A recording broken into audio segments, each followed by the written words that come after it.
Mrs. Brown, you've got a lovely daughter. Girls as sharp as her are something rare.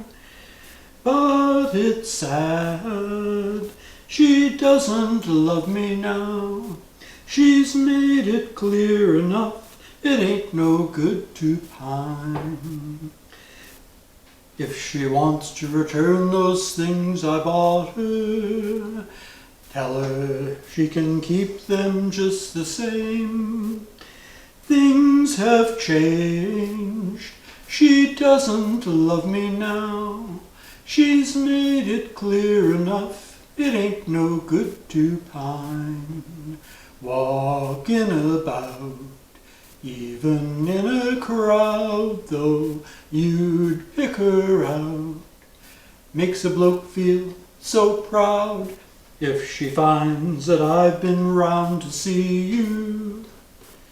Tell her that I'm well and feeling fine.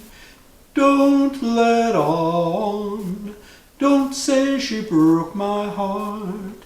I'd get down on my knees, but it's no good to pine. Walking about, even in a crowd, though you'd pick her out.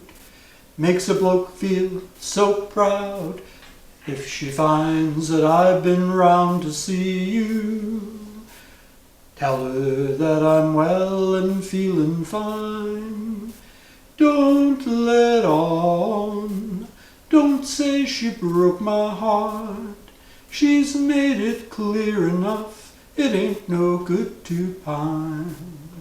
Mrs. Brown, you've got a lovely daughter. Yes, Mrs. Brown, you've got a lovely daughter. Well, there we are. Another song by Herman's Hermits. And why, you ask? Well, because we are back in the kitchen with Herman again.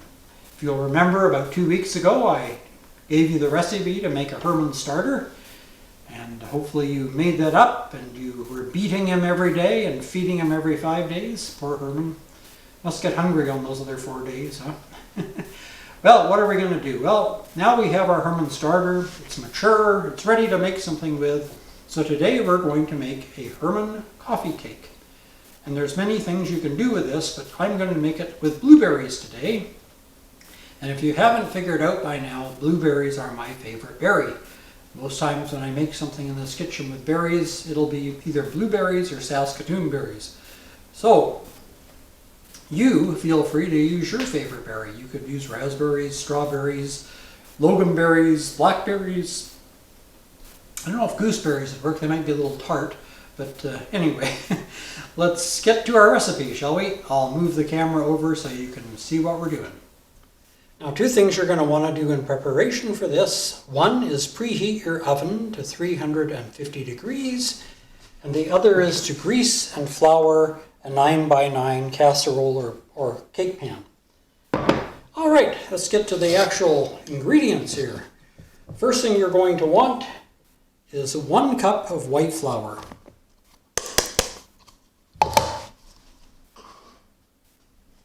Half a cup of sugar, 1 teaspoon of baking powder,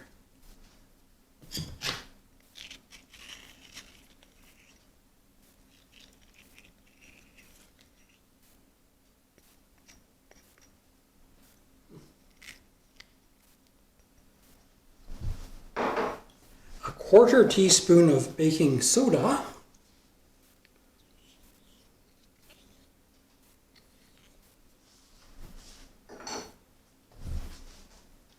and we're going to whisk those together.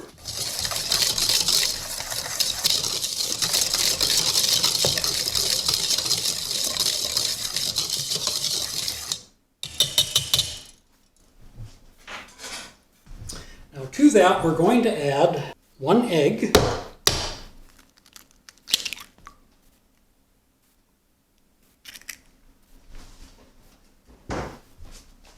a 1/3 of a cup of vegetable oil. I'm using canola oil, but sunflower oil or Any other vegetable oil will work just as well.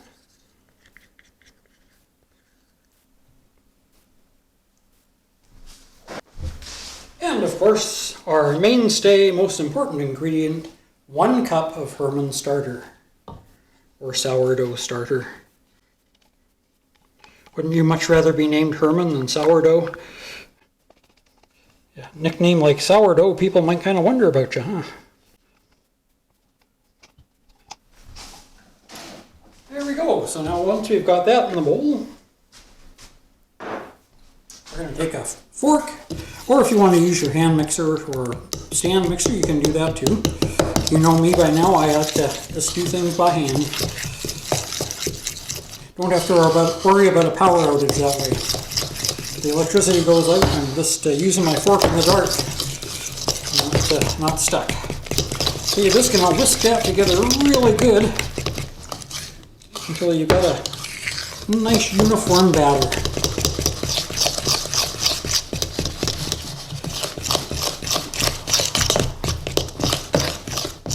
There you go. Now to that, we're going to add half a cup of chopped nuts. Now I'm using pecans, because as you know, I'm a pecan fanatic, but you could also use chopped walnuts.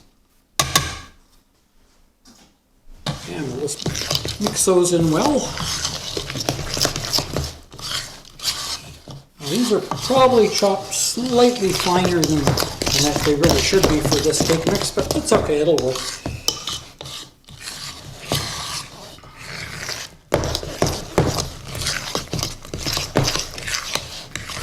And once you've got those in, now we're going to add our berries. Now, there's other things you can do besides using berries in this recipe. You could mix together a half cup of brown sugar, a quarter cup of melted butter or margarine, and a teaspoon of cinnamon. Mix them together, and then once you put your batter in the cake pan, pour that on top and swirl it in with a knife. That's another way of doing this. Another option for this recipe. And don't be afraid to experiment. Try something new. Maybe try pineapple chunks in it. I don't know. Or put pineapple in the bottom of the pan and make a pineapple upside down Herman. I don't know how Herman would feel about being upside down, but hey, you won't complain. Here we go. So once we got that all blended together, we're going to put it into our pan. I've never quite figured out how to do this on camera that's not a little awkward, but since I'm trying to let you see what I'm doing, I'll put up with the awkwardness. And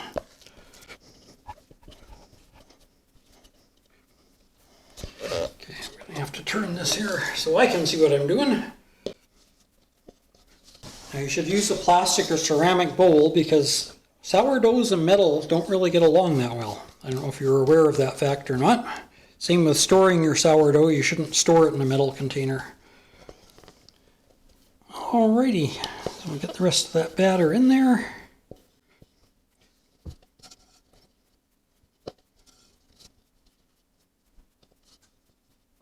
There. Now we just want to get that sort of evened out into the corners.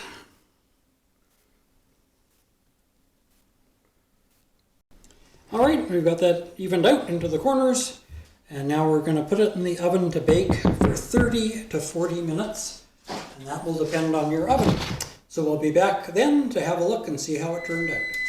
Well, there's the timer beeping to say our coffee cake's ready, so let's have a look.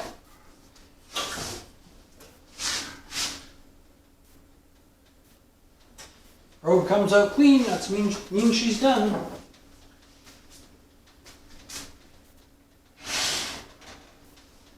There we go, look at that. Doesn't it look beautiful?